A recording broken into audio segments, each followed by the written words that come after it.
새해 명절 잘 보내셨습니까? 네. 명절 마지막 날 피곤하실 텐데 이렇게 수요예배 기억하시고 하나님께 또 예배드리는 또 여러분을 주님의 이름으로 축복합니다. 오늘도 여러분과 함께 로마서 말씀을 함께 살펴보려고 합니다. 오늘 함께 살펴볼 본문은 로마서 6장 말씀인데요. 로마서 6장의 설교 제목을 그리스도와 함께 죽고 함께 살았다면으로 정해 보았는데요. 여러분 어떠십니까? 여러분은 그리스도와 함께 죽으셨습니까? 네, 연초부터 여러분에게 죽었는지 살았는지 이렇게 또 이렇게 말씀드리는 게 좀 실례이긴 하지만요. 또 그리스도인에게 있어서는 참으로 중요한 말씀이라서 여러분에게 질문을 드리는 것입니다. 어찌 보면 내가 그리스도인인지 아닌지 점검해 볼 수 있는 정말 중요한 부분입니다. 분명한 것은 우리 그리스도인은 그리스도와 함께 죽어야 된다는 것입니다. 왜 그러는지 오늘 본문에서 자세히 설명을 해주고 있는데요. 우리 함께 살펴보도록 하겠습니다. 먼저 로마서 다 함께요. 6장 6절에서 7절까지 말씀 우리 함께 읽어보시겠습니다. 6절에서 7절 말씀입니다.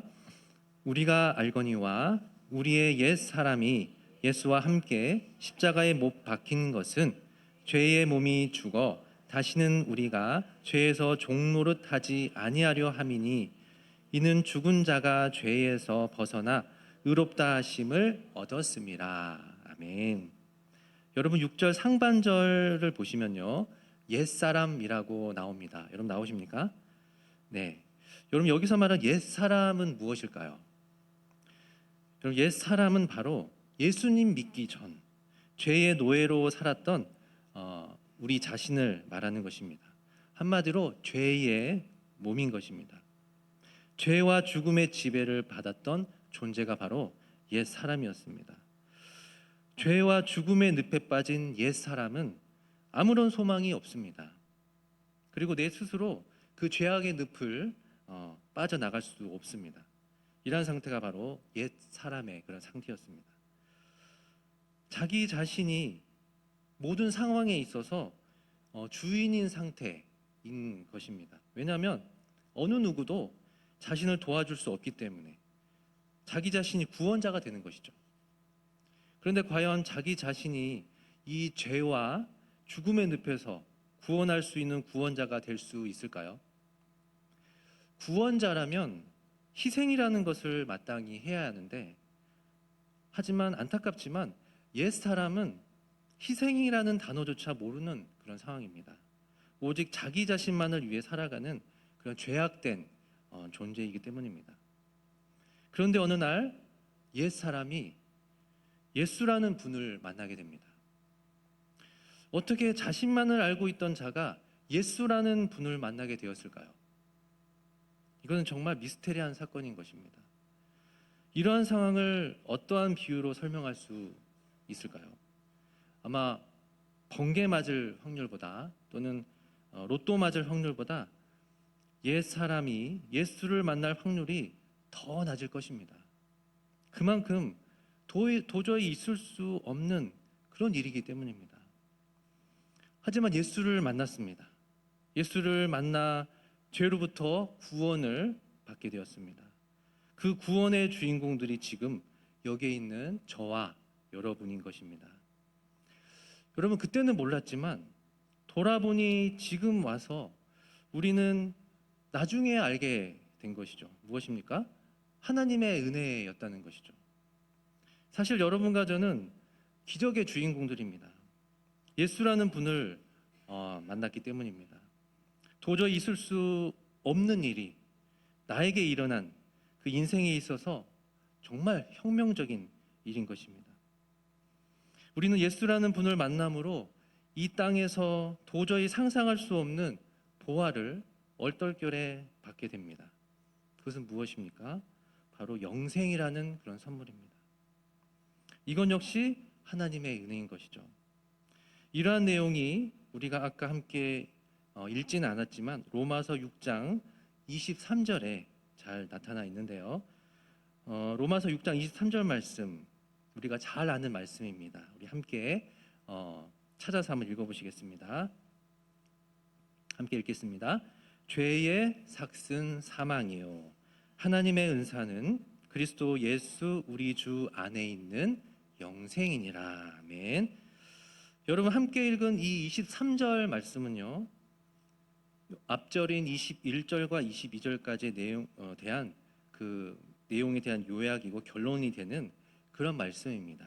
잠깐 함께 살펴보시면요, 23절 앞부분에 죄의 삭은 사망이요 이렇게 나옵니다. 여기서 삭이라는 것 의미는요, 임금, 마땅히 지불해야 할 것, 마땅한 대가라는 그런 뜻입니다. 그리고 사망이라는 의미는요, 단순한 죽음이 아니라요, 육적인 죽음, 영적인 죽음, 그리고 영원한 죽음을 다 포함하는 개념이 여기에 나와 있는 사망이라는 단어입니다. 여러분, 이 모든 것이 무엇으로부터 나온다는 것입니까? 죄로부터 말미암아 오는 결과라는 것이죠. 그리고 계속해서 보시면요, 하나님의 은사는 그리스도 예수 우리 주 안에 있는 영생이니라. 영생이 나옵니다. 여러분 거기 앞에 보시면 하나님의 은사라고 나옵니다. 이 은사는 헬라어로 카리스마라고 합니다. 이것은 은혜로 주어진 것, 하나님께서 은혜로 주신 것을 은사, 카리스마라고 합니다. 그런데 여기에서 은혜와 은사를 비교해서 잠깐 말씀을 드리면요, 은혜는 헬라어로 카리스라고 합니다.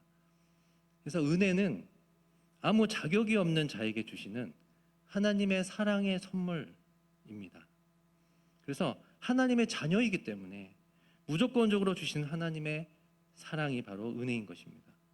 그래서 은혜가 조금은 추상적이고 전체적이라면 이 은사는, 이 카리스마는 구체적이고 또 개별적인 의미로 서의 그 하나님의 사랑입니다.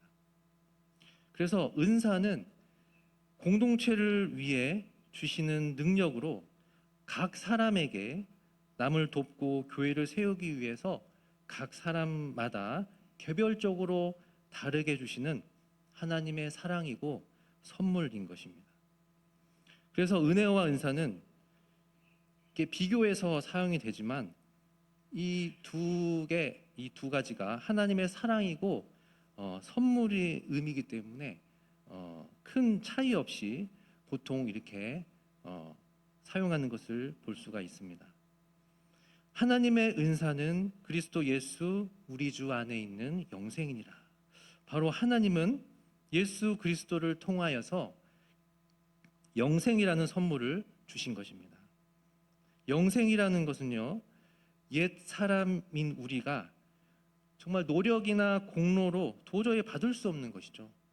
오직 하나님의 은혜로 받게 된 것이 바로 영원한 생명, 영생인 것입니다. 여러분 다시 본문 로마서 6장 6절로 다시 돌아가시면요, 옛 사람은 예수라는 분을 이렇게 만나게 됩니다. 근데 옛 사람인 이 당사자는 잘 못 느끼겠지만 이제부터 많은 변화들이 일어나게 됩니다. 그 첫 번째 변화가 함께라는 그런 변화입니다. 여러분 조금 졸리실 것 같아서 질문을 한번 드려보겠습니다. 누구와 함께라는 그런 변화일까요? 누구와 함께 라는 변화일까요? 그렇습니다. 예수와 함께라는 그런 변화가 일어납니다. 6절을 보시면요, 우리가 알거니와 우리의 옛사람이 예수와 함께 이렇게 말씀합니다. 여러분 옛사람이 예수를 만나게 되면 이제부터 예수와 늘 함께 하게 되는 것입니다. 이전에 옛사람은 나 혼자 죄와 어둠과 홀로 외롭게 싸웠다면 이제는 내 옆에 든든한 보디가드가 생기게 된 셈입니다. 이제는 모든 결정을 예수와 함께 합니다. 함께 먹고 함께 생활하게 됩니다. 이것이 변화된 그리스도인의 모습인 것입니다. 그리고 한 가지 더 예수와 함께 하게 된 중요한 일이 있습니다. 그것은 십자가에서 함께 죽는 일입니다. 우리는 예수와 함께 십자가에서 죽은 존재라는 것입니다. 기절한 것도 아니고요. 반쯤 죽은 것도 아니고 예수님께서 십자가에서 완전히 죽으셨던 것처럼 우리 역시 예수와 함께 십자가에서 못 박힌 존재라는 것입니다. 예수와 함께 십자가에 못 박혔다는 그런 의미는 아담의 죄로 인해서 죄와 죽음의 지배를 받게 된 우리가 예수와 함께 죽었다는 것을 말하는 것입니다. 이것은 죄의 세력으로부터 자유함을 얻었다는 그런 의미인 것입니다. 그런데 어떻게 죽음이 이러한 결과를 가져오게 되는 것일까요? 이에 대한 답이 6장 7절 말씀을 통하여서 우리에게 말씀해 주고 있습니다. 7절에 보시면요, 제가 읽어보겠습니다. 이는 죽은 자가 죄에서 벗어나 의롭다 하심을 얻었습니다. 이렇게 말씀합니다. 여러분, 7절은요, 우리에게 죄인은 왜 죽어야 되는지에 대한 중요한 깨달음을 주는 말씀입니다. 여러분, 우리가 죄를 짓게 되면 죄의 권세 아래 놓이게 됩니다. 그리고 죄는 우리에게 사망을 요구합니다. 아까 함께 살펴보셨던 것처럼 죄의 삭은 사망이요, 이렇게 말씀하고 있습니다. 그렇기 때문에 이러한 죄에서 자유롭게 될 수 있는 유일한 길은 무엇입니까? 죽음을 수용하고 받아들이는 것이죠. 여러분, 죽음은요, 모든 부채를 청산합니다. 그리고 죽은 사람은 더 이상 자기 죄에 대해서 아무런 책임을 지지 않습니다. 현대 법 체계에도 이런 동일한 상황에 대해서 이렇게 말을 합니다. 법정 용어로 공소권 없음, 소송 종결, 이렇게 설명을 하고 있습니다. 그래서 중한 범죄자가 재판이나 수사 도중에 갑자기 사망을 하게 되면 법적으로 처벌 대상이 사라지게 되어서 수사기관이나 해당 사건을 더 이상 진행하지 않고 종결하게 된다고 합니다. 그래서 수사 단계일 때는 공소권 없음 이란 처분을 내리고, 만약 범죄자가 재판 진행 중에 사망을 하게 되면 어떻게 될까요?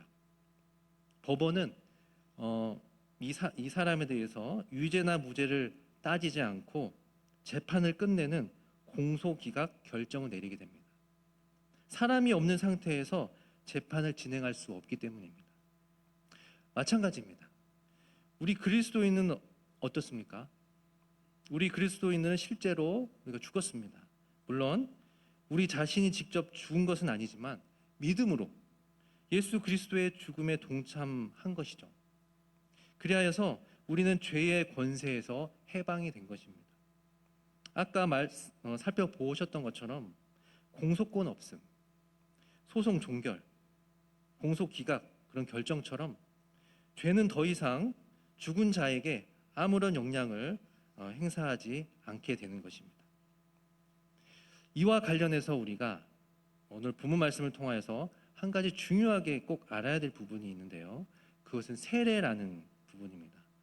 우리 3절과 4절 우리 함께 읽어보시겠습니다. 함께 읽겠습니다. 무릇 그리스도 예수와 합하여 세례를 받은 우리는 그의 죽으심과 합하여 세례를 받은 줄을 알지 못하느냐. 그러므로 우리가 그의 죽으심과 합하여 세례를 받음으로 그와 함께 장사되었나니, 이는 아버지의 영광으로 말미암아 그리스도를 죽은 자 가운데서 살리심과 같이 우리로 또한 새 생명 가운데서 행하게 하려 함이라. 아멘. 여러분, 3절과 4절 말씀에 이 세례라는 그런 말이 많이 등장을 합니다. 여기서 갑자기 세례라는 말이 나오는 이유는 무엇입니까? 믿는 자들이 죄에 대해서 죽었다고 말할 수 있는 그 근거에 대해서 바울은 조금 전에 읽은 로마서 3장 6장 3절과 4절을 통하여서 우리가 받은 이 세례에 대해서 자세하게 설명하면서 의미를 부여해 주고 있는 것입니다. 여러분, 세례는 무엇입니까? 조금 전에 함께 읽었던 로마서 6장 3절 4절에 나오는 이 세례는요, 물에 잠기는 그 의식이라고 할 수 있습니다. 다른 교단에서는 침례라는 또 용어로 사용을 합니다. 우리 합동교단에서는 머리에 물을 뿌리는 모습으로 이렇게 세례식을 거행을 합니다. 몸을 물에 잠그는 침례와 세례의 형태는 다르지만 그 의미는 같은 것이죠. 그 세례는 죽음을 상징하는 것입니다. 이는 믿는 자들이 세례를 받을 때요, 그리스도와 함께 죽고 함께 장사되는 것을 의미하는 것입니다. 우리의 대표이신 그리스도는 우리의 죄 때문에 우리를 대신해서 죽고 장사되셨습니다. 우리는 세례를 통하여서 그리스도의 죽음과 장사에 우리가 동참하게 되는 것입니다. 그런데 우리가 한 가지 오해하면 안 되는 부분은 이 세례라는 의식이 그 자체의 어떤 신비한 힘을 행사하는 것이 아니라는 것이죠.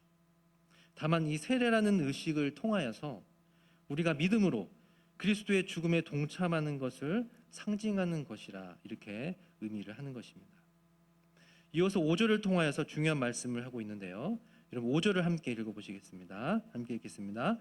만일 우리가 그의 죽으심과 같은 모양으로 연합한 자가 되었으면 또한 그의 부활과 같은 모양으로 연합한 자가 되리라. 아멘. 그리스도는 죽었다가 다시 살아나셨습니다. 그러므로 예수는 다시 죽지 않고 죽음의 세력이 다시는 예수님을 주장하지 못한다는 것입니다. 그러므로 그리스도와 함께 죽은 자들은 어떻게 되겠습니까? 마찬가지입니다. 세례를 통하여서 그리스도와 함께 죽어 죄의 세력에서 벗어나게 되었고요. 또한 어떻게 되는 것입니까? 예수 그리스도처럼 우리 역시 예수와 함께 살게 된다는 것입니다. 결국 우리는 어떤 존재가 되는 것입니까? 이전의 옛 사람에서 이제는 예수 그리스도를 통하여서 새로운 피조물이 된 것입니다. 11절 말씀을 통하여서 바울은 그래서 이렇게 우리 권면을 합니다. 11절 말씀 제가 읽어보겠습니다.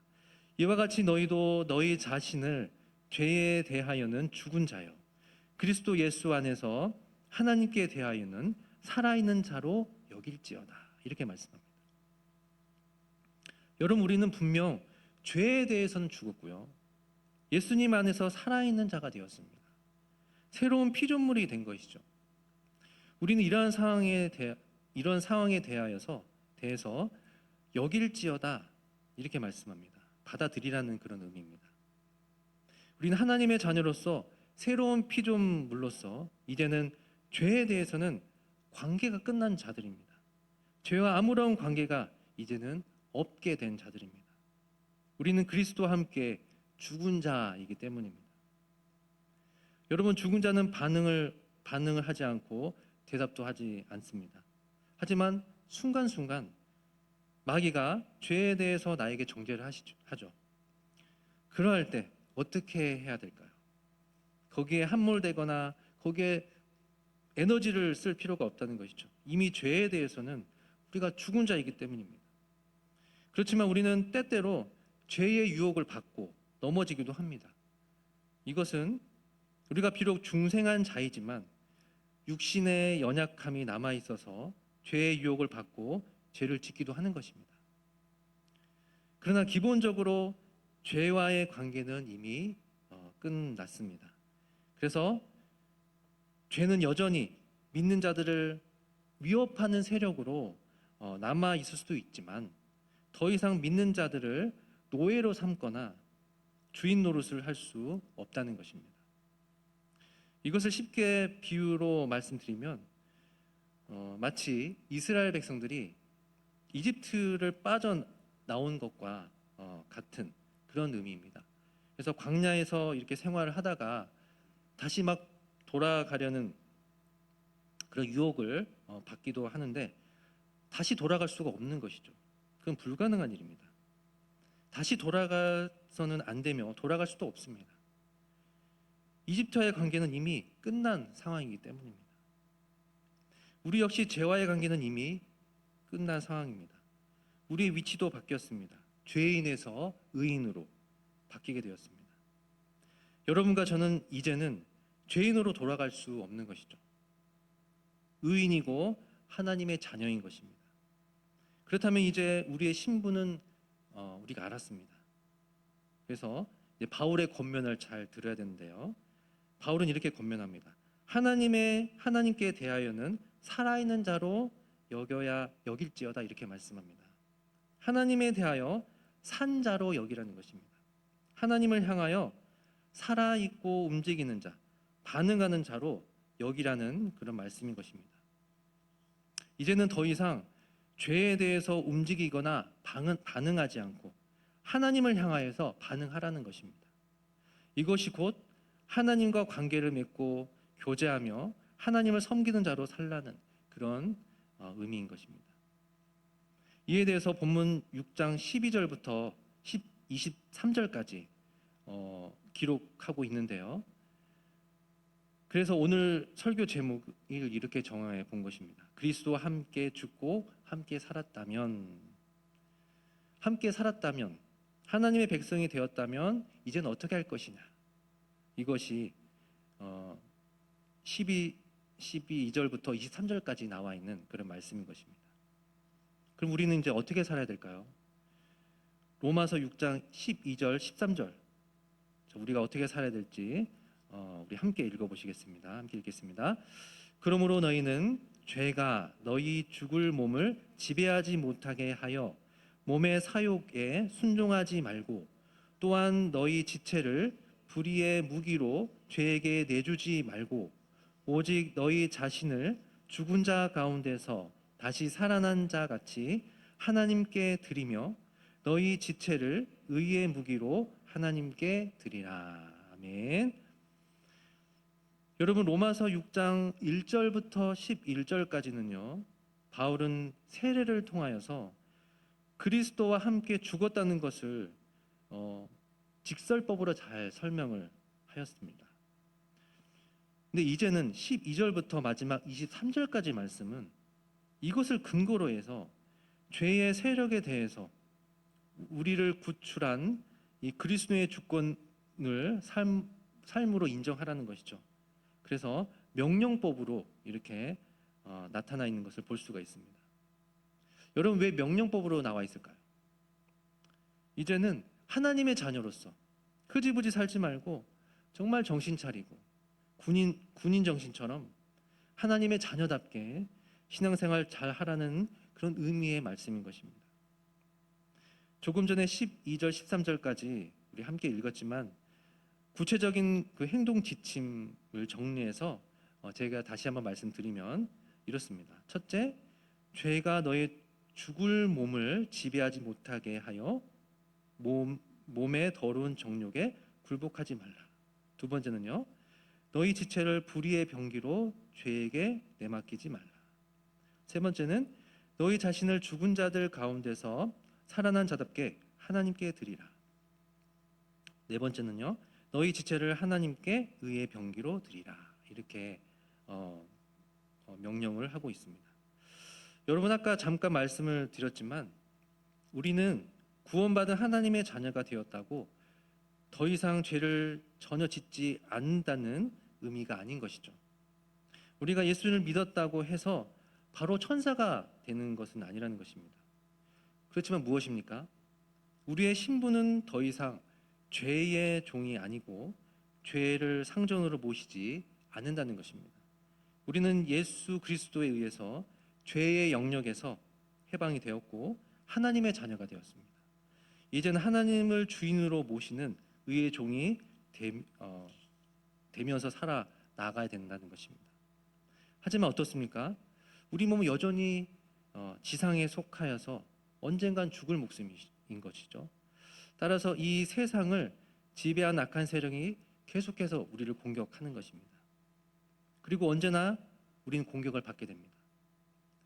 육체의 정욕을 만족시키고자 하는 충동이 우리에게 계속 일어나는 이유가 바로 여기에 있는 것입니다. 그러므로 우리는 우리의 죽을 몸에서 죄가 군림하는 것을 허락하면 안 된다는 것입니다. 우리의 구원이 아직 완성된 건 아니지만 부활하신 그리스도의 능력, 즉 성령이 이미 우리 안에 역사하고 있습니다.